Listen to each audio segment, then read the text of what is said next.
ஹல்லேலூயா, ஹல்லேலூயா.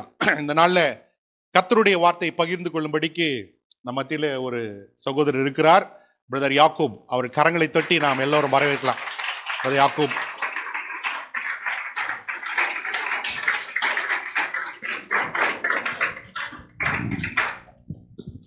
அவர் முறையாக பைபிள் பயின்று இருக்கிறார். He has learned the Bible study through a proper Bible college, Gulf Theological Seminary. அதில் படித்திருக்கிறார். So he is my co-brother, but I am much younger to him. Thank you, Pastor, for the kind words. Today I understand why Jonah ran away. Okay. Praise God.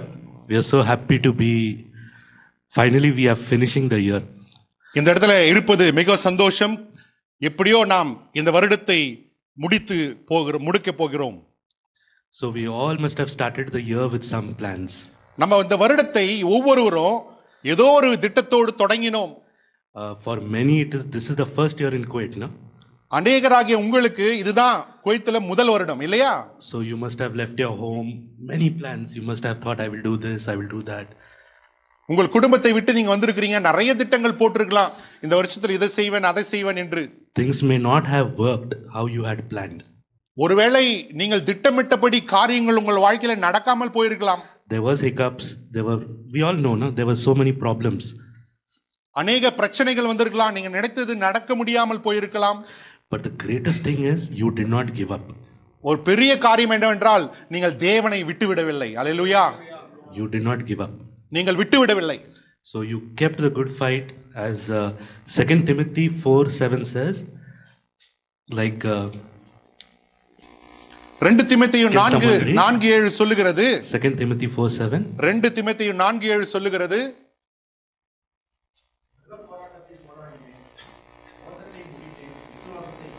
I fought the good fight, I kept my faith, I finished the race. Yeah, I kept the faith. I did not give up. நான் விசுவாசத்தை காத்துக்கொண்டேன், நான் விட்டுவிடவில்லை. Things was difficult. காரியங்கள் கடினமாக இருந்தது. There must have been times when there was no hope. நம்பிக்கை இல்லாத நேரங்கள் வாழ்க்கையில இருந்தது. But you did not give up. ஆனால் நீங்கள் விட்டுவிடவில்லை. கர்த்தருக்கு ஸ்தோத்திரம். Okay. So this morning we'll get into the short devotion. இந்த காலை வேளையிலே ஒரு சிறு செய்திக்குள்ளாக நாம் கடந்து செல்வோம். So before preparing the message, there is this how to prepare a sermon. இந்த செய்திக்கு முன்பாக எப்படி ஒரு பிரசங்கத்தை நாம் உருவாக்குவது என்ற ஒரு கேள்வி. So there it says it should have a good opening. அந்த பிரசங்கத்தை எப்படி நாம உருவாக்க வேண்டும் என்பது சொல்வதற்கு நாம் படிக்கும் பொழுது ஒரு நல்ல ஒரு வெளிப்பாட்டை நம்ம தர வேண்டும். Yeah, the opening should be very good. நம்ம செய்தி பிரசங்கத்தை தொடங்குவதற்கு முன்பாக அந்த தொடக்கம் ரொம்ப மகிழ்ச்சியாக இருக்கணும். And the ending should be even more better. அந்த முடிவானது அந்த தொடக்கத்தை காட்டிலும் மேன்மையாக இருக்க வேண்டும். And both should be very close to each other. அது ரெண்டும் ஒன்றை ஒன்று சேர்ந்து இருக்க வேண்டும். So we will finish this message very quickly. நம்ம இந்த செய்தி சீக்கிரமாய் முடித்து விடுவோம். I need you to remove your notes, pads, whatever. Write down whatever verses are being given. உங்களுக்கு கொடுக்கப்படுகிற கேட்கிற அந்த வசனங்களை நீங்கள் எழுதி கொண்டால் நலமாய் இருக்கும். Okay. So today we are going to read from 2 Chronicles chapter 20. 2 உபாகமம் 20ஆம் அதிகாரம், 2 நாளாகமம் 20ஆம் அதிகாரம் 12வது வசனம். Yeah, we'll read from 1 to 12. 2 நாளாகமம் 20ஆம் அதிகாரம் 12, 1 லிருந்து 12 வரைக்கும் வாசிக்கலாம். எடுத்துங்க வாசிங்க. Someone read loudly. 2 நாளாகமம் 20வது அதிகாரம் 1 லிருந்து 12 வரைக்கும். இந்த தேவனே, அவர்களை நீர் நியாயத்தீர்க்க மாட்டீரோ? எங்களுக்கு விரோதமாக வந்த இந்த ஏராளமான கூட்டத்திற்கு முன்பாக நிற்க எங்களுக்கு பலனில்லை. நாங்கள் செய்ய வேண்டியது இன்னதென்று எங்களுக்கு தெரியவில்லை. ஆகையால் எங்கள் கண்கள் உண்மையை நோக்கிக் கொண்டிருக்கிறது என்றார். 2 நாளாகமம் 20ஆம் அதிகாரம் 1 லிருந்து 12 வரைக்கும்.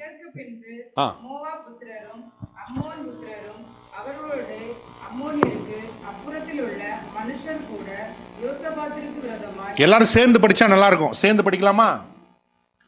படிங்க 2வது வசனம் படிங்க.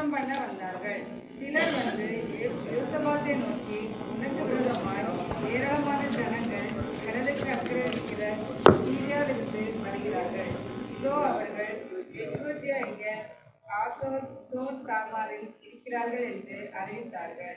அப்பொழுது யோசபாத் பயந்து கர்த்தரை தேடுகிறவருக்கு ஒருமுகப்பட்டு யூதாவெங்கும் உபவாசத்தை கூறுவித்தான். அப்படியே யூத ஜனங்கள் கர்த்தரிடத்தில் சகாயத்தோடு தேடினார்கள். எல்லா பட்டினத்திலும் இருந்து அவர்கள் கர்த்தரை தேட வந்தார்கள். அப்போது யோசபாத் கர்த்தருடைய ஆலயத்திலே புது பிரகாரத்து முகப்பிலே யூதா ஜனங்களும் எருசலேமரும் கூடின சபையில நின்று, எங்கள் பிதாக்களின் தேவனாகிய கர்த்தாவே, பரலோகத்தில் இருக்கிற நீர் அல்லவோ தேவன், தேவரீர் ஜாதிகளுடைய ராஜ்யங்களை எல்லாம் ஆளுகிறவர். உம்முடைய கரத்திலே வல்லமையும் பராக்கிரமும் இருக்கிறது. ஒருவரும் உம்மோடு எதிர்த்து நிற்கக்கூடாது. எங்கள் தேவனாகிய நீர் உம்முடைய ஜனமாகிய இஸ்ரவேலுக்கு முன்பாக இந்த தேசத்து குடிகளை துரத்துவிட்டு இதை உம்முடைய சிநேகிதனான ஆபிரகாமுடைய சந்ததிக்கு என்றென்றைக்கும் என்று கொடுக்கவில்லையா? ஆதலால் அவர்கள் இங்கே குடியிருந்து இதில் உம்முடைய நாமத்துக்கென்று ஒரு பரிசுத்த ஸ்தலத்தை கட்டினார்கள். எங்கள் மேல் பட்டயம், நியாய தண்டனை, கொள்ளை நோய், பஞ்சம் முதலான தீமைகள் வந்தால் அப்பொழுது உம்முடைய நாமம் இருக்கிற இந்த ஆலயத்தில் விளங்குகிறபடினால் நாங்கள் இந்த ஆலயத்திலும் உமது சந்நிதியிலும் வந்து நின்று எங்கள் இடுக்கணில் உம்மை நோக்கி கூப்பிடுகளில் தேவரீர் கேட்டு ரட்சிப்பீர் என்று சொல்லியிருக்கிறார்கள். இப்பொழுது இதோ இஸ்ரவேலர் எகிப்திலிருந்து வந்தபொழுது அம்மோன் புத்திரர், மோபாபியர், சேயர், மலை தேசத்தாருடைய சீமைகள் வழியாய் போக நீர் உத்தரவு கொடுக்கவில்லை. ஆகையால் அவர்களை விட்டு விலகி அவர்களை நாசப்படுத்தாதிருந்தார்கள். இப்போது இதோ இவர்கள் எங்களுக்கு நன்மைக்கு தீமையை சரிகட்டி தேவரீர் எங்களை சுதந்திரிக்க பண்ணின உம்முடைய சுதந்திரத்தில் எங்களை துரத்துவிட வருகிறார்கள். எங்கள் தேவனே, அவர்களை நீர் நியாயந்திருக்க மாட்டீரோ? எங்களுக்கு விரோதமாக வந்த இந்த ஏராளமான கூட்டத்திற்கு முன்பாக நிற்க எங்களுக்கு பலனில்லை. நாங்கள் செய்ய வேண்டியது என்னதென்று எங்களுக்கு தெரியவில்லை. ஆகையால் எங்கள் கண்கள் உண்மையை நோக்கி கொண்டிருக்கிறது என்றான். யூதா கோத்திரத்தார் அனைவரும் அவர்கள் குழந்தைகளும். Yeah. So verse 12. 12வது வசனம். We do not know what to do, but our eyes on you. Eyes are on you. எங்கள் தேவனே, என்ன செய்வதென்று எங்களுக்கு தெரியவில்லை, ஆனாலும் எங்கள் கண்கள் உம்மையே நோக்கி கொண்டிருக்கிறது என்றான். Yeah. So the title for the short message today is what to do when you don't know what to do. இந்த நாளினுடைய செய்தியினுடைய தலைப்பு என்னவென்றால், எனக்கு என்ன செய்வதென்று தெரியாத நேரத்தில் என்ன நான் செய்வது. Yeah. A couple of months back we had read this verse during the opening prayer. So if you must have followed it, you will see. We'll go deeper today into this word. 2 மாதங்களுக்கு முன்பாக நமது ஆராதனை தொடக்குவதற்கு முன்பாக இந்த வசனங்களை வாசித்து நாம் ஜெபித்தோம். So இந்த வசனத்தில் இருக்கிற அந்த சத்தியத்தை இந்த நாளில் நம்ம விளங்கிக் கொள்ளுவோம். So we'll just pray before we start. நாம் ஜெபித்து வசனத்துக்குள்ளாக கடந்து செல்லலாம். Lord Jesus, thank you, Lord Father, for this time, this opportunity that you have given me to share your word, Lord. பிதாவே, உம்முடைய வசனத்தை பகிர்ந்து கொள்வதற்கு எனக்கு கொடுத்த ஸ்லாக்கியத்துக்காக நன்றி. As we dive deeper into your word, Lord, I pray that you will give us that words of wisdom. ஆண்டவரே, உம்முடைய வசனத்தை தியானிக்கும் பொழுது வசனத்திலே உண்டாகிற அந்த ஞானமும், words of encouragement, words of correction. ஆண்டவரே, சீர்திருத்த வார்த்தைகளும் உற்சாகப்படுத்துகிற வார்த்தைகளும் Speak to us, O Lord, because we don't know what to do at times. ஆண்டவரே, எங்களோடு பேசும் ஆண்டவரே. ஏனென்றால் செய்ய வேண்டிய காலத்தில் என்ன செய்வது என்று நாங்கள் அறியாமல் இருக்கிறோம். But our eyes and trust is upon you only. ஆனால் எங்கள் கண்களும் எங்கள் நம்பிக்கையும் உண்மையில் இருக்கிறது.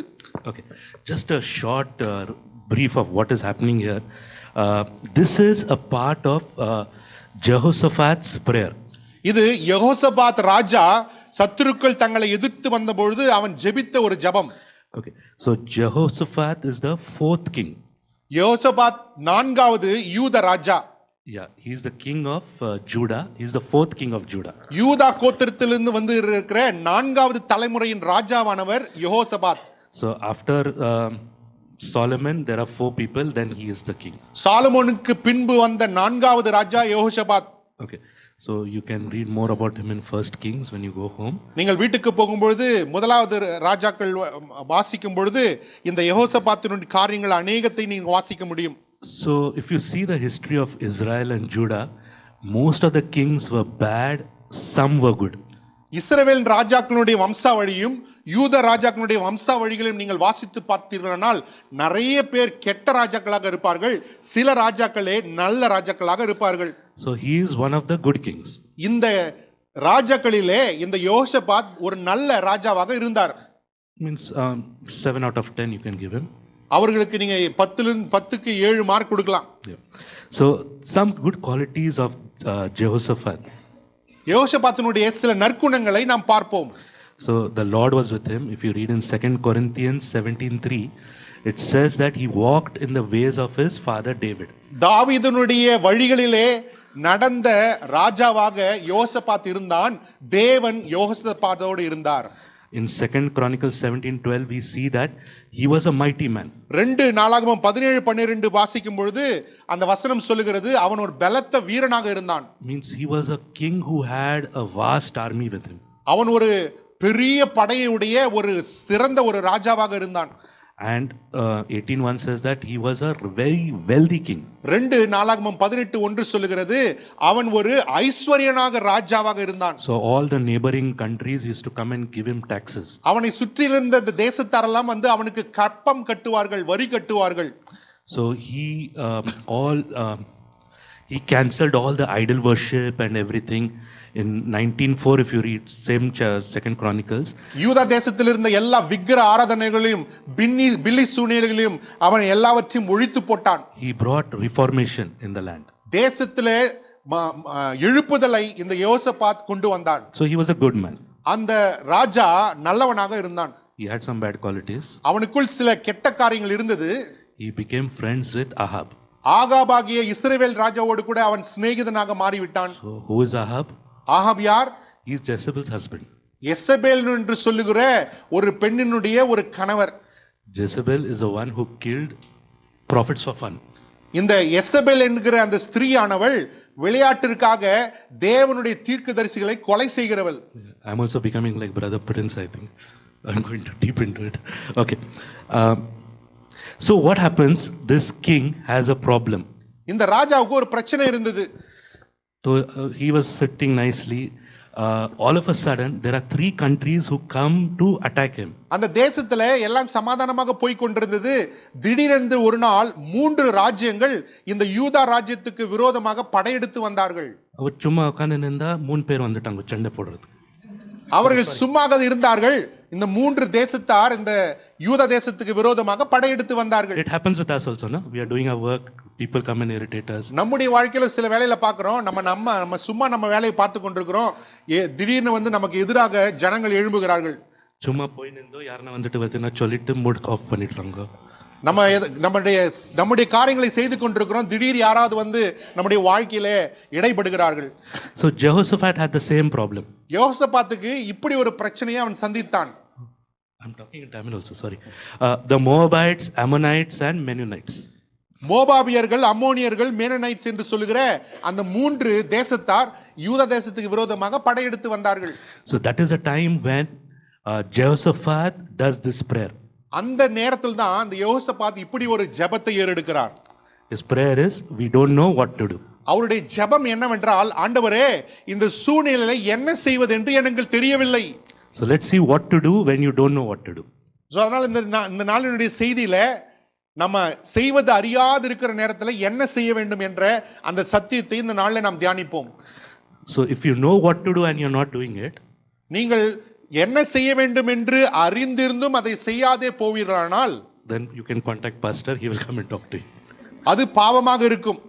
Okay, so let's see what Jehoshaphat does. யோசபாத் என்ன செய்கிறார் என்று நாம் பார்ப்போம். The first thing is, he gathers all of Judah. அந்த என்ன செய்வது என்று அறியாது இருக்கிற அந்த சூழ்நிலையில யோசபாத் என்ன செய்கிறான்?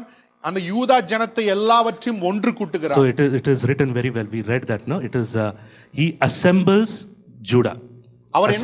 அவன் என்ன செய்கிறான்?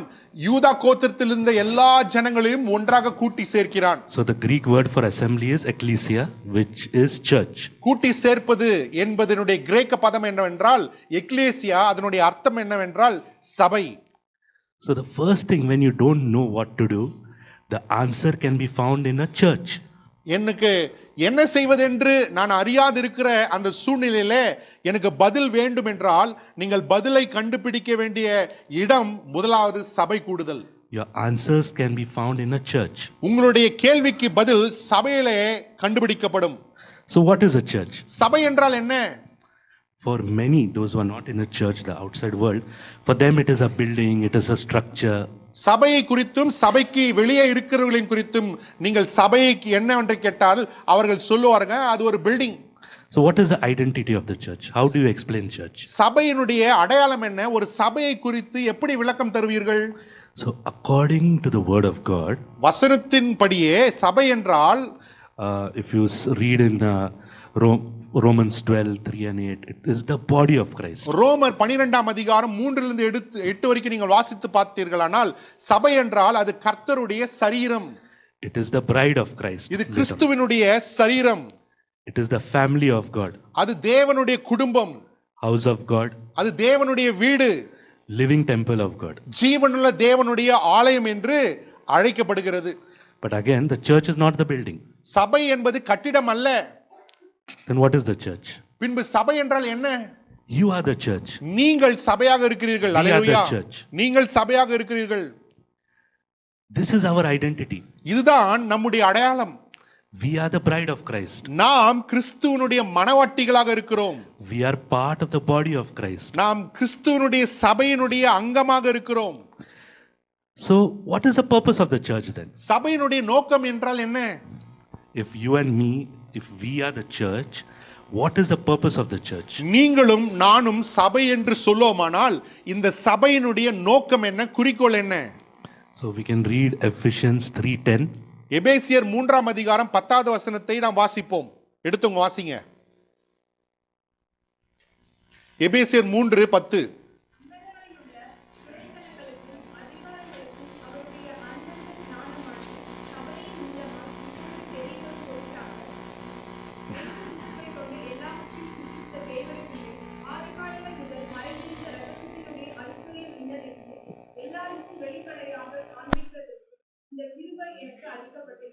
அல்லேலூயா. Okay. So here it talks about there's a mystery. We are the purpose of the church is to reveal the manifold wisdom of God. சபையினுடைய நோக்கம் என்ன? சபையினுடைய குறிக்கோள் என்னவென்றால் தேவனுடைய மேன்மையான ஞானத்தை சபையின் மூலமாக இந்த உலகத்துக்கு தெரியப்படுத்துதல். So it is the wisdom, the purpose of the church is to reveal the wisdom of God, which was a mystery. It was hidden from others. இந்த சபையினுடைய நோக்கம் என்ன? சபையினுடைய வேலை என்ன என்றால் தேவனுடைய அனந்த ஞானத்தை, மகத்துவத்தை ரகசியமாக அநேக காலங்கள் வைக்கப்பட்டிருந்தது. அதை இப்பொழுது இந்த நாட்களிலே சபை மூலமாக உலகங்களுக்கு தெரியப்படுத்த வேண்டும். So now just imagine when this entire creation, okay, so there is a big secret. For thousands of years this secret was hidden. ஒரு நிமிஷம் யோசித்து பாருங்க. இந்த சிருஷ்டிப்பை குறித்த காரியத்தை கொஞ்சம் யோசித்து பாருங்க. இந்த சிருஷ்டிப்பை குறித்த காரியமானது அநேக நூற்றாண்டுகள் மறைபொருளாக வைக்கப்பட்டிருந்தது.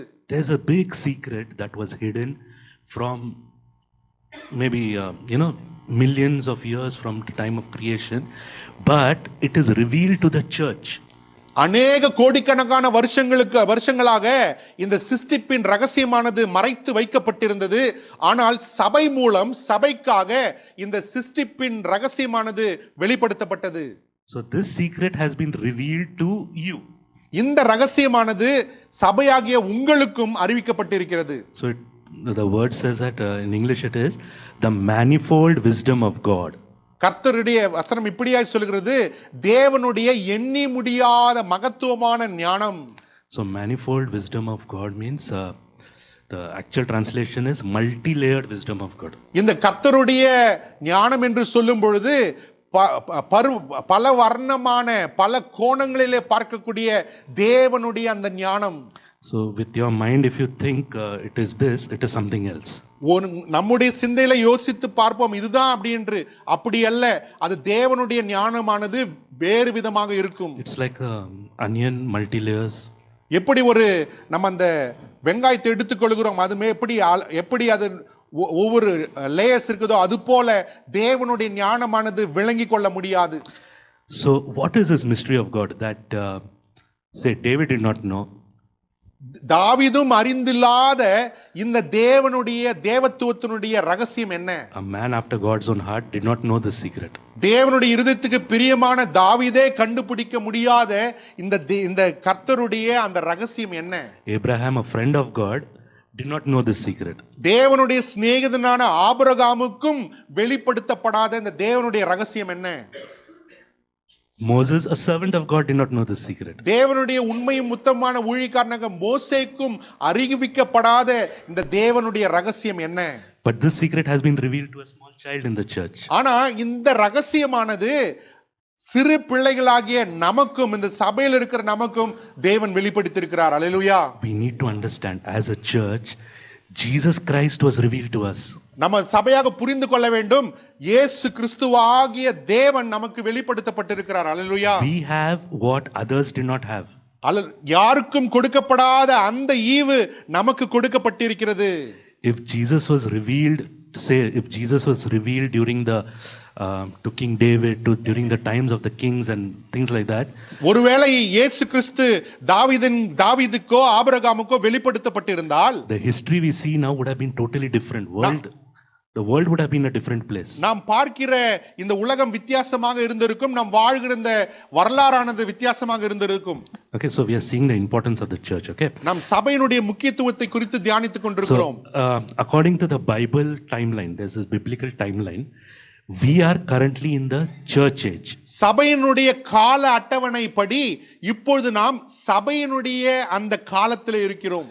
Means the full entire the Bible, there are different ages. Like see, in history also you have Iron Age, Bronze Age, Dark Age. நம்ம வரலாற்றில் பார்க்கலாம், இரும்பு காலம், உலோக காலம் என்று பார்க்கிறோம். அதே போல வேதமுமானது அநேக கால அட்டவணைகளால் பிரிக்கப்படுகிறது. So this is the best time for you to be alive. நம்ம உயிரோடு இருக்க சிறந்த ஒரு காலமானது இந்த சபையினுடைய காலம். அல்லேலூயா. Okay, now suppose you were born at the time of Moses. ஒருவேளை நம்ம மோசேவின் காலத்தில் பிறந்திருந்தால், if you were under the Mosaic covenant, மோசேவினுடைய நியாயப்பிரமாணத்தின் படி கீழ் நம்ம உட்பட்டவர்களாக இருந்திருப்போமானால், most of us wouldn't be sitting here according to God's standard of holiness. கர்த்தருடைய பரிசுத்தத்துக்கு ஏற்ற அந்த நடைமுறை வாழ்க்கையை நாம் நடக்க முடியாமல் நாம் இந்த இடத்துல இருந்திருக்கவே மாட்டோம்.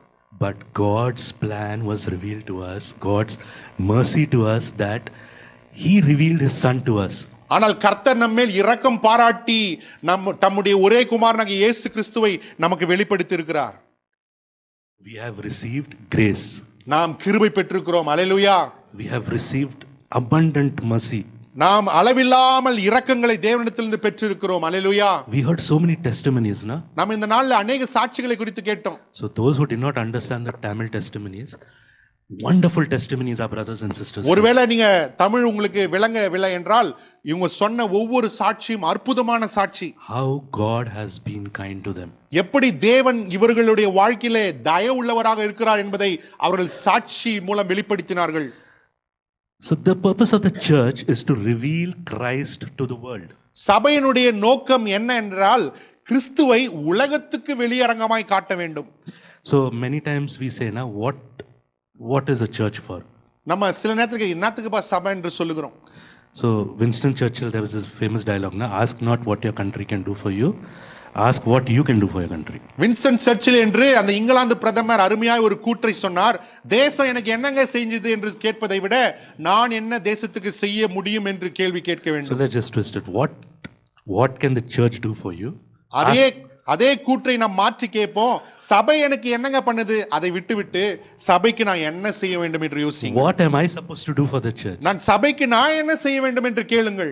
So most of the times we say, na, church put what is the use of going to church? அநேக நேரத்தில் நம்மளும் புலம்புகிறோம், சபைக்கு போய் என்னங்க பிரயோஜனம். Usually the youngsters, they find church boring. விசேஷமாக வாலிபர்கள் என்ன யோசிக்கிறாங்க, சபைக்கு போய் என்னப்பா பிரயோஜனம். Sometimes, when I was young, I used to be out, most of the times. நான் வாலிபனாக இருக்கும்பொழுது அநேக நாட்களே சபையை விட்டு தான் வெளியே இருப்பேன். So because we fail to understand what the church is. ஏனென்றால் சபை என்ன என்ற அந்த சத்தியத்தை நாம் உணர்ந்து கொள்ளாதபடினாலே அப்படி செய்கிறோம். It is not a social place. It's not somewhere where you need to come and give your attendance, weekly attendance. சபை என்பது ஒரு சமூக கூடுதல் அல்ல, வாரம் நம்ம வந்து அட்டெண்டன்ஸ் போட்டு செல்லுகிற இடம் அல்ல. This is a place where you come to have an encounter with God. இந்த சபை என்றால் என்ன தெரியுமா? நீங்க இந்த இடத்துல வந்து தேவனோடு நீங்கள் இடைபடுகிற ஒரு இடம். அல்லேலூயா. So right now we are in the times where if God wants to speak to you, He will speak to you in the church. நம்ம எப்படிப்பட்ட ஒரு காலகட்டத்தில் இருக்கிறோம் என்றால், தேவன் உங்களோடு பேச வேண்டும் என்று விரும்பினால் சபையிலே நீங்கள் தேவன் பேசுவதை நீங்கள் கேட்க முடியும். I think there will be very few people whom God is speaking to in the malls or somewhere. நம்ம ஒரு சிலரை தான் நம்ம பாப்போம். ஆண்டவர் வந்து மால்ல இருக்கும்போது பேசினாரு, பஸ்ல இருக்கும்போது You பேசினாரு. must be very, very good. You must be very holy, very disciplined. அப்படிப்பட்ட மனிதர்கள் ரொம்ப நல்லவர்களாக இருக்க வேண்டும். But most of us are not. I'm not. So church is the place where God will speak to me. அல்லேலூயா. சபையில தான் தேவன் நம்மோடு பேசுவார். அல்லேலூயா. This is why you need to be in church. அதனால தான் நாம் சபையில இருப்பது மிக முக்கியம். So why it is important? ஏன் அது முக்கியம்? To have an encounter with God, to have that fellowship with God. தேவனோடு கூட அந்த இடைபடுதல், தேவனோடு கூட அந்த ஐக்கியம் வேண்டும் என்றால் நாம் சபையிலே காணப்பட வேண்டும். So if you read the entire New Testament, there is nothing called as a solitary Christian. நீங்க இந்த புதிய ஏற்பாடு முழுவதுமாக நீங்கள் படித்தீர்களானால் பூரணமான கிறிஸ்துவன் என்று அங்கே எங்கே எழுதப்பட்டவில்லை. சாரி, தனியான கிறிஸ்துவன் என்று எழுதப்பட்டவில்லை. You will never find a Christian person alone in the Bible. நீங்க பைபிள்ல வாசித்து பார்த்தீங்கன்னா ஒரு கிறிஸ்துவர் தனியாக வாழ்ந்து கொண்டிருக்கிறார் என்று எங்க நீங்க படிக்க முடியாது. Even when Paul was in jail, there was someone with him. Pavul ஜெயில இருக்கும்போதும் அவரோடு கூட சில விசுவாசிகள் இருந்தார்கள். So there is Christianity is a religion, means it's a thing of fellowship. இந்த கிறிஸ்துவம் என்று சொல்லுகிறது ஒரு மதம் அல்ல, அது ஒரு ஐக்கியம். So it is not that like that famous dialogue en wali tani wali. It's not like that. You cannot be alone. நம்ம சில வேளையில நம்ம சொல்லுகிறோம் என் வழி தனி வழி என்று சொல்லி தனிமையில நாம் இனிமை காண்கிறவர்களாக இருக்கிறோம். ஆனா அப்படி அல்ல சபை. A Christian can never be alone. ஒரு கிறிஸ்துவர் என்பவர் தனியாக இருக்க வாய்ப்பே இல்லை. You cannot profess your faith alone sitting at home. நீங்கள் தனியாக நின்று கொண்டு தனியாக வாழ்ந்து கொண்டு நான் விசுவாசி என்று சொல்லி நீங்கள் உங்களை சாட்சியாக நீங்கள் நிறுத்தவே முடியாது. The church doesn't need you, you need the church. உங்களுக்கு சபை தேவையில்லை. சாரி, சபைக்கு நீங்கள் தேவையில்லை, ஆனால் உங்களுக்கு சபை தேவை. அல்லேலூயா. That is what I've heard many people saying, why do I need to go to church? I can sit at home and pray. அதனால தான் நம்ம நிறைய பேர் வந்து இப்படி சொல்லுகிறதை பார்க்கிறோம். எதுக்குங்க நான் சபைக்கு போனோம்? நான் வீட்டிலே உட்கார்ந்து இருக்கிற இடத்துல நான் இந்த ஜூம்ல இருந்தா நான் ஜெபிப்பேனே. If it is possible for you to attend a fellowship, you should be there. Why? உங்களுக்கு ஐக்கியம், ஒரு சபை ஐக்கியத்துல போவதற்கு சந்தர்ப்பங்கள் உண்டானால் நீங்கள் நிச்சயமாக அதை அட்டெண்ட் பண்ண வேண்டும். You have all heard, no? Unity in numbers. நீங்க எல்லாம் கேள்விப்பட்டிருக்கிறீங்களா? ஒற்றுமையா இருப்பது என்பது என்ன? So the faith that you have received, the salvation that you have received, the new life that you have received, the devil will use two tactics. நீங்கள் பெற்றுக்கொண்ட இந்த ரட்சிப்பு, இந்த பெற்றுக்கொண்ட விசுவாசத்தை குலைப்பதற்கு பிசாசு ரெண்டு வழிகளை பயன்படுத்துவான். One is isolation, one is condemnation. ஒன்று, எப்படி உங்களுடைய விசுவாசத்தை, உங்களுடைய புது வாழ்வை பிசாசு எப்படி நசுக்குவான்னா ரெண்டு விதங்குது. முதலாவது உங்களை தனிமைப்படுத்துவான், இரண்டாவது உங்களை குற்றப்படுத்துவான். Now suppose 100 sheep are there, can a wolf come and attack them? ஒருவேளை கொஞ்சம் யோசித்து பாருங்க, 100 ஆடுகள் ஒண்ணா இருக்குதுங்க, ஒரு நரி வந்து அந்த கூட்டத்தை அசைக்க முடியுமா? So he will always try to remove one away. அந்த நரி என்ன பண்ணும்?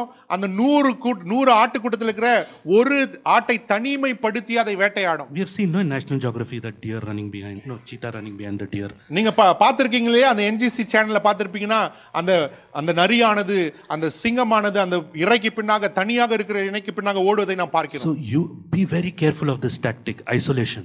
நீங்களும் இந்த பிசாசின் தந்திரமாகிய தனிமைப்படுத்துதல், அதற்கு ஜாக்கிரதையா இருங்க. The devil will come and put in your ears, no need to go to church today, it's very cold outside. பிசாசான வந்து உங்க காலையில நீங்க நல்லா பெட்ஷீட் போட்டு தூங்கும்போது சொல்லுவான், இன்னைக்கு சபைக்கு போவாத, நல்லா தூங்கு. Many must be thinking that the newcomers, then over chudnaka yulo chud, cold naka yulo cold. நீங்க புதுசா வந்திருக்கீங்க, அதனால நீங்க யோசித்து கொண்டிருக்கீங்க, என்னப்பா இவ்வளவு குளிர் இவ்வளவு சூடு. So the devil will use isolation. இந்த பிசாசானவன் உங்களை தனிமைப்படுத்துவான். You are too good for the church.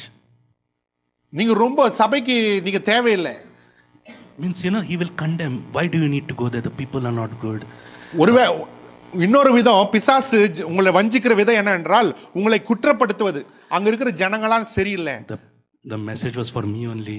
அந்த மெசேஜ் பார்த்தா எப்ப பார்த்தாலும் இந்த பாஸ்டர் என்ன பத்தி தான் பேசினாங்க. All these tactics, the devil will use these tactics to distract you. இந்த பிசாசானவன் இப்படியெல்லாம் தந்திரங்களை பயன்படுத்தி உங்கள் விசுவாசத்தை விட்டு உங்களை விலகச் செய்வான். Be very careful. You cannot be alone. நல்லா ஜாக்கிரதையா இருங்க, தனியா இருக்காதீங்க. You need the church. உங்களுக்கு சபை வேண்டும். Iron sharpens iron. ஒரு இரும்பானது எப்படி இரும்பை பட்டை தீட்டுகிறதோ, So, we believers, when we are in fellowship, we are building each other up. நாம் சபையாக விசுவாசிகளாக ஒன்றாக இருக்கும் பொழுது நான் என்ன நடக்கிறது அந்த இடத்துலன்னா ஒருவரை நாம் கட்டுகிறோம். அல்லேலூயா. Now, the church is the body of Christ. சபை என்பது கிறிஸ்துவினுடைய சரீரம். So, like different parts of the body, but it's a different members are one part of a body. ஒரு சரீரத்தில் எப்படி பலவிதமான அங்கங்கள் உண்டோ அதே போல சபையானது பலவிதமான அங்கங்களாகிய நம்மை கொண்ட ஒரே சரீரம். Like for example, one is a hand, one is a leg, one is a head. ஒருவர் தலையாக இருக்கிறார், ஒருவர் கையாக இருக்கிறார், ஒருவர் காலாக இருக்கிறார், கண்ணாக இருக்கிறார். ஆனால் அவர்கள் எல்லாரும் ஒரே சரீரம். So we all are different parts of a body, but of the same body. நாம் வெவ்வேறு விதமான அங்கங்களாக இருக்கிறோம், ஆனால் ஒரே சரீரத்தினுடைய அங்கமாக இருக்கிறோம். Now suppose if the hand is telling I will not do something, the leg will stop working. கரம் சொல்லுகிறது நான் செய்ய மாட்டேன், கால் சொல்லுகிறது நான் வர மாட்டேன். So that that body will become nondi, no? Like it will become like a limb. அப்பொழுது அந்த சரீரமானது என்ன செயலற்று போகிறதாக இருக்கிறது. So we all have a part to play. நம் எல்லோருக்கும் சபையிலே அங்கமாக செய்ய வேண்டிய காரியங்கள் உண்டு. We all are part of one body and Christ is the head of the body. நாம் சரீரத்தினுடைய வெவ்வேறு விதமான அங்கங்களாக இருக்கிறோம், ஆனா அந்த சரீரத்துக்கு தலை யாருன்னு பாத்தீங்கன்னா கிறிஸ்து. Okay, so we all are the bride of Christ. நாம் எல்லோரும் கிறிஸ்துவினுடைய மணவாட்டிகளாக இருக்கிறோம். அல்லேலூயா. So how a bride has to be. ஒரு மணவாட்டி என்பவள் எப்படி இருக்க வேண்டும்? So we all see, you know, like now suppose some proposal comes, we are at our best behavior. ஒரு ப்ரொபோசல் வருது. அல்லேலூயா. என்ன பதே நிறைய பேர் ப்ரொபோசல் வரும்.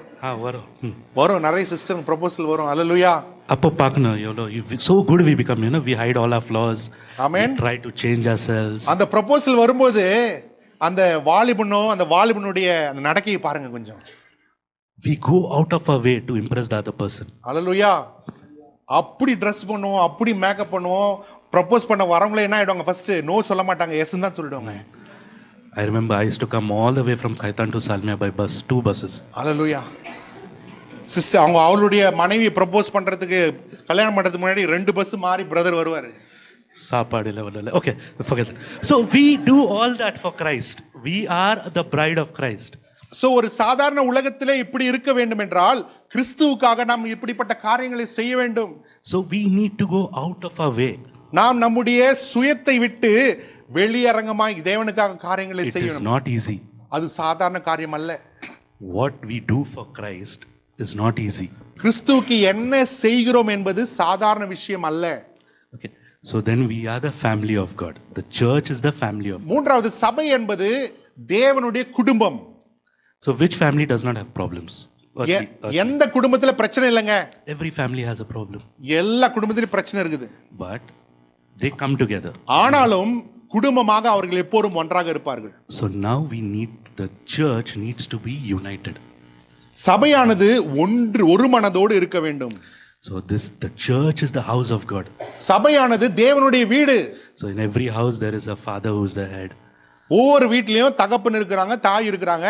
So same way Christ is the head of the house. அதே போல சபை என்ற தேவனுடைய வீட்டுக்கு கிறிஸ்து தலையாக இருக்கிறார். So in every church Christ is the head, then there is this pastor, the structure, the basic structures. சபையில எல்லா சபைக்கும் கிறிஸ்து தலையாக இருக்கிறார். அந்த தலைக்கு கீழாக போதகர் இருக்கிறார். அந்த போதகருக்கு கீழாக மூப்பர்கள் இருக்கிறார்கள். So the church is the living temple of God. சபை என்பது ஜீவனுள்ள தேவனுடைய ஆலயமாக இருக்கிறது. So who is this temple now? இப்போ இந்த ஆலயம் என்று சொல்லுகிறோமோ அந்த ஆலயம் யாருங்க? Now if I say the bride of Christ, you are the bride of Christ. நான் கிறிஸ்துவின் மணவாட்டி என்று சொல்லும்போது நீங்க தான் மணவாட்டி. So if I say family of God, you are the family of God. கர்த்தருடைய குடும்பம் என்று சொல்லும்போது நீங்க தான் அந்த குடும்பம். The same way you are the temple of the living God.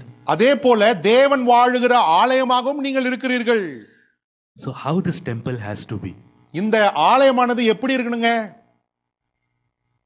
It has to be holy. அல்லேலூயா. சபை இந்த ஆலயமானது பரிசுத்தமாக இருக்க வேண்டும். அல்லேலூயா. அல்லேலூயா சொல்லலாமே. I'll just be looking at someone. Okay. Next what he does. So இந்த யோசபாத்தினுடைய ஜெபத்துல அவன் எல்லாரையும் கூட்டி சேர்த்தான்.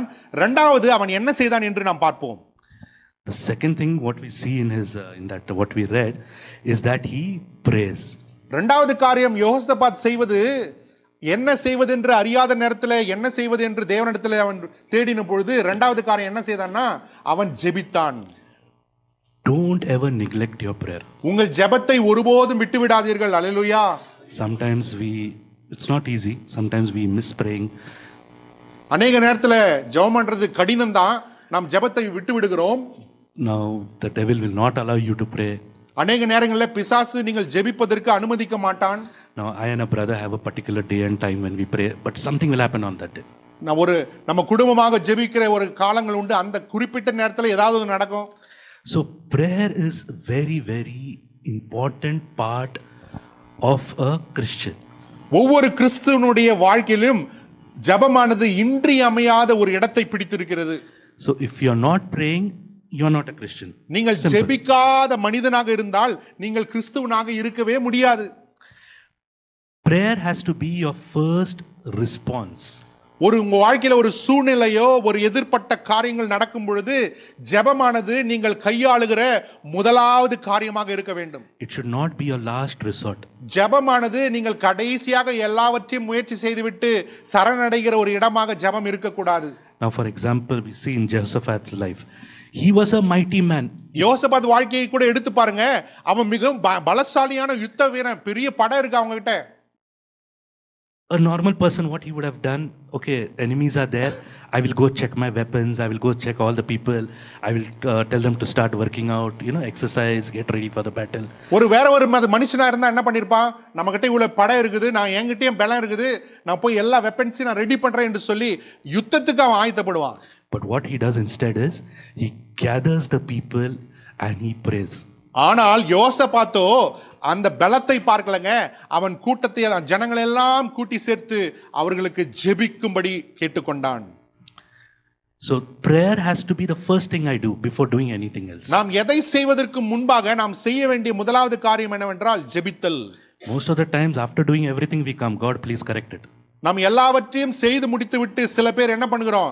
ஆண்டவரே சரியாகுத பாருங்க என்று சொல்லி கடைசியில் ஜெபத்துல வந்து முடிக்கிறோம். Fix பண்ணிடுங்க something. ஆண்டவரே எதனா குறை இருந்தா முடிச்சு விடுங்க ஆண்டவரேன்னு சொல்லுகிறோம். So a prayer reflects your heart towards God. ஜெபமானது தேவனிடத்திலே உங்களுடைய இருதயத்தை பிரதிபலிக்கிறது. Your prayer life reflects your heart towards God. உங்களுடைய ஜெப வாழ்க்கையானது தேவனுக்கு உங்கள் இருதயத்தை பிரதிபலிக்கிறது. So now most of you all are from medical field. So you know the symptoms. If suppose a person is sick, by looking at the those fingers, they see that something. நீங்க எல்லாம் மருத்துவத்துறையில இருந்து வந்திருக்கீங்க. ஒரு மனிதன் சுகவீனமா இருந்தா நம்ம என்ன பண்றோம்? கண்ணை பாக்குறோம், ஃபிங்கர்ஸ் பாக்குறோம், பார்த்துட்டு நம்ம சொல்றோம் இவன் ஏதோ பிரச்சனை இருக்குது. So in your spiritual life, your spiritual health can be judged by your prayer life. அதே போல நம்முடைய ஆவிக்குரிய வாழ்க்கையின் அளவானது நம்முடைய ஜெப வாழ்க்கையை குறித்து அளவிட முடியும். So prayer is an indicator of how much your prayer life is an indicator of how much you are growing in the Lord. நீங்கள் தேவனுக்குள் எவ்வளவாய் வளருகிறீர்கள், வாழுகிறீர்கள் என்பதனுடைய அளவு குறியீடாக ஜெபம் இருக்கிறது. Prayer does not have to be words most of the times. ஜெபம் அநேக நேரத்துல வார்த்தைகள் இல்லாமல் இருக்கலாம். Your fellowship, you're sitting, meditating, you're reading the word. Prayer has to be a lifestyle. ஜெபமானது ஒரு வாழ்க்கை முறையாக இருக்க வேண்டும். அது தேவனோடு இடைபடுதல், வேதத்தை வாசித்தல், தேவனோடு ஐக்கியம் கொள்ளுதல் கூட ஜெபத்தின் ஒரு முறைமை. So prayer is restoring your relationship with God. ஜெபம் என்பது எதற்காக செய்கிறோம் என்றால் தேவனோடு கூட இடைப்பட்ட அந்த உறவை நாம் பலப்படுத்துவதற்காக ஜெபிக்கிறோம். For example, sometimes suppose someone is sick or someone is crying. You don't need to go tell him any words. Just sit there with him. ஒருவேளை யோசித்து பாருங்க, ஒருத்தர் துக்கப்பட்டிருக்கிறாங்க, அழுகுறாங்க, கதறாங்க, அவங்களுக்கு போய் ஜெபம் பண்ண அவசியம் இல்லை. அவர்களோடு பக்கத்தில் ஆறுதலாக நீங்கள் உட்காருங்கள், அது ஆறுதலை தரும். Have your alone time with God. அதே போல தேவனோடு கூட தனிப்பட்ட விதமாய் நேரத்தை செலவிட கற்றுக்கொள்ளுங்கள். Jesus was a perfect example of having a perfect prayer life. இயேசுவே எப்படி சிறந்த ஜெப வீரராக இருக்க வேண்டும் என்பதற்கு மிகப்பெரிய எடுத்துக்காட்டு. So most of the times Jesus was found praying. அவருடைய 3.5 வருட ஊழிய காலத்துல இயேசு அதிகமாக அவர் செய்த காரியம் என்னவென்றால் ஜெபத்திலே தேவனோடு தனித்திருந்தது. So most of the miracles, if you see, I heard this somewhere. Most of the miracles that Jesus performed. Now suppose someone is walking and coming, be healed, he's healed and he's gone. அநேக அற்புதங்களை இயேசு செய்தார்.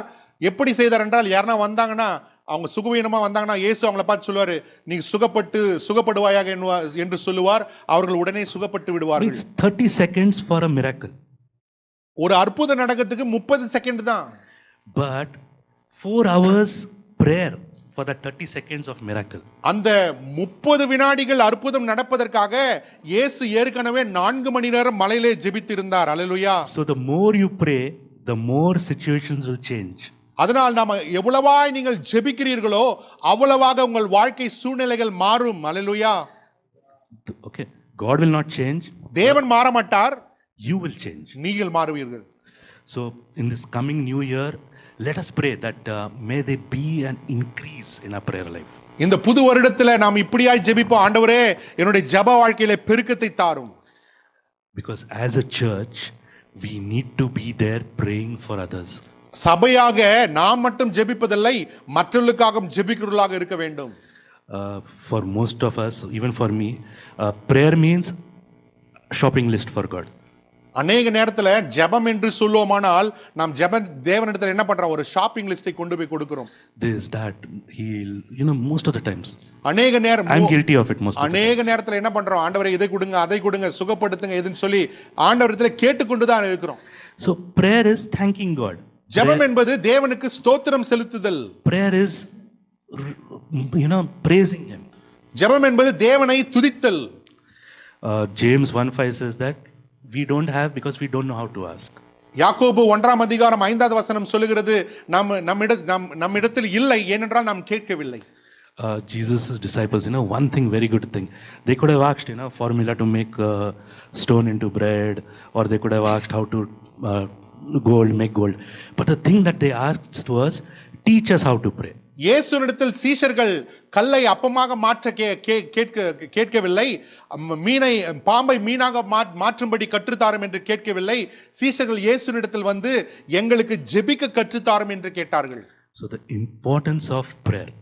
ஜெபத்தினுடைய மேன்மை. What we learn from Jehoshaphat. யோசபாத்தினுடைய வாழ்க்கையிலிருந்து என்ன கற்றுக்கொள்கிறோம்? ஜெபித்தல் மிக முக்கியம். So what happens after he prays? அவன் ஜெபித்த பிறகு என்ன செய்கிறான்? So if you read furthermore, he's in this church now, he's in an assembly, he has prayed. அவன் அந்த யூதா ஜனங்களுடைய கூட்டத்திலே இருந்து இந்த ஜெபத்தை ஏறெடுக்கிறான். So the spirit of the Lord comes upon Jezreel. ஜெசயேல் என்று சொல்லுகிற அந்த தீர்க்கதரிசியின் மேல் கர்த்தருடைய ஆவியானவர் வந்து இறங்குகிறார். So he says, do not be afraid, do not be dismayed at this great, for the battle is not yours but God's. அப்பொழுது தேவன் அந்த தீர்க்கதரிசியின் மூலமாய் சொல்லுகிறார், நீ பயப்படாதே, நீ திகையாதே, இந்த பெருங்கூட்டத்தை பார்த்து நீ திகையாதே, யுத்தம் கர்த்தருடையது. He says you don't have to do anything, be still, God will fight for you. நீ செய்ய வேண்டியது ஒன்றுமில்லை, நீ சும்மா இரு, தேவன் உனக்காக யுத்தம் செய்வார். அல்லேலூயா. 3-4 times God is replying to Jehoshaphat's prayer, don't be afraid, don't be dismayed.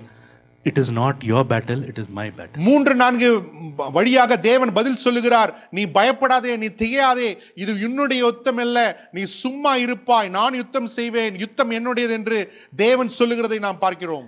This is the power of prayer. இதுதான் ஜெபத்தினுடைய வல்லமை. அல்லேலூயா. When you pray, things will change. நீங்கள் ஜெபிக்கும் பொழுது காரியங்கள் மாறும். அல்லேலூயா. If things are not changing, காரியங்கள் ஜெபித்தும் காரியங்கள் மாறலனா you will change. நீங்க மாறுவீங்க. That's a very good thing, hallelujah. Situations may not change. சூழ்நிலைகள் மாறாமல் போகலாம். The person irritating you, maybe your boss, your manager, your whoever. உங்களை துன்பப்படுத்துகிற எரிச்சலூட்டுகிற உங்கள் முதலாளிகள் இருக்கலாம். You are praying, God remove me from the situation. Maybe they are doing worst. நீங்க ஜெபிப்பீங்க, ஆண்டவரே இந்த சூழ்நிலையிலிருந்து விடுதலை தாங்க. நீங்க ஜெபிக்கிறீங்க, சூழ்நிலை இன்னும் கஷ்டமா மாறி விடுகிறது. So prayer will change you. ஆனால் ஜெபமானது உங்களை மாற்றும். It will either change the situation or it will change you. Something will change. ஜெபமானது சூழ்நிலையை மாற்றலாம், இல்லை என்றால் அது உங்களை மாற்றும். So, yeah, after this. So, after this, what they do is another thing that Jehoshaphat does is he calls the entire assembly, they start fasting. அவன் யோசபாத் ஜெபித்த பிறகு என்ன செய்கிறான் என்றால் முழு சங்கத்தையும் அவன் கூட்டி சேர்த்து அவர்களுக்கு சொல்லுகிறான், நம்ம எல்லோரும் உபவாசிப்போம். So, prayer and fasting go hand in hand. ஜெபமும் உபவாசமும் கைகோர்த்து செல்லுகிறது. You cannot fast without praying. நீங்க ஜெபிக்காம உபவாசிக்க முடியாது. You can pray without fasting. உபவாசம் இல்லாம ஜெபிக்க முடியும். So, Jesus fasted 40 days. Entire Bible, now see, we are going to have this, as a church, we are going to go into this 21 days of fasting. இயேசு உபவாசித்து ஜெபித்தார் என்று பார்க்கிறோம். அதே போல நாமும் இந்த புது வருடத்துல 21 நாட்கள் உபவாசத்துக்குள்ளாக நம்ம கடந்து போகிறோம். So, why are we fasting? நாம ஏன் ஜெபிக்கிறோங்க? ஏன் உபவாசம் இருக்கிறோம்? So, we have some prayer requests. We are fasting because if you see the entire Bible, when people fasted and prayed, God did not change God. Fasting does not change God. நம்ம வேதத்துல பார்க்கிறோம், அநேக ஜனங்கள் உபவாசித்து ஜெபித்தார்கள். அந்த உபவாசமானது தேவனை மாற்றவில்லை. For example, we see David, those 10 days he was fasting for his son. தாவீதை பார்க்கிறோம். தாவீதுடைய வாழ்க்கையில 10 நாட்கள் அவன் சுகவீனமாக இருந்த அந்த குழந்தைக்காக ஜெபம் பண்றாரு. But God did not change.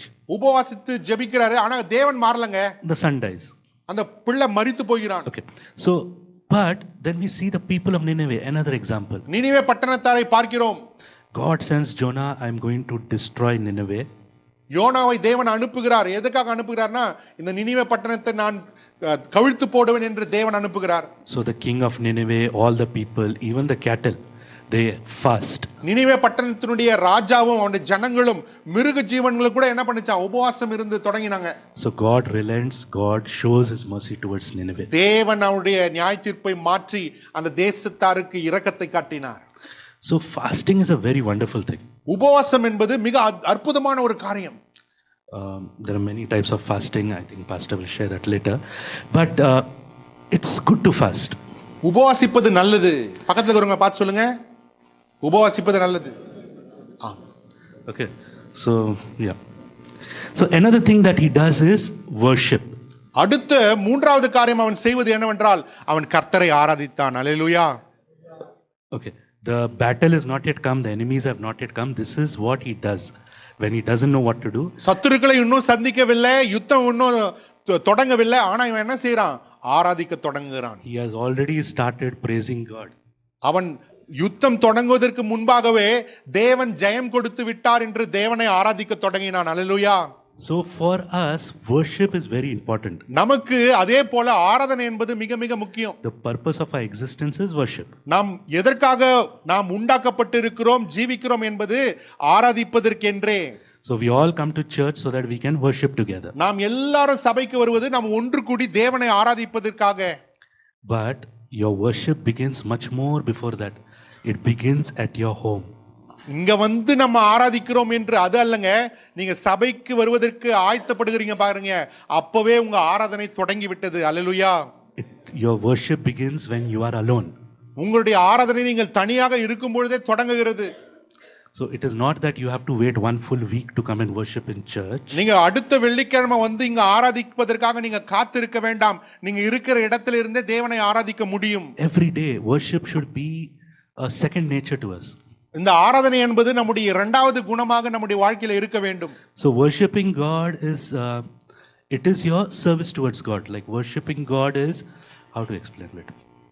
தேவனை ஆராதிப்பது என்றால் it is like offering yourself to God. உங்களையே நீங்கள் ஜீவ பலியாக தேவனுக்கு ஒப்பு கொடுப்பது, சமர்ப்பிப்பது ஆராதனை.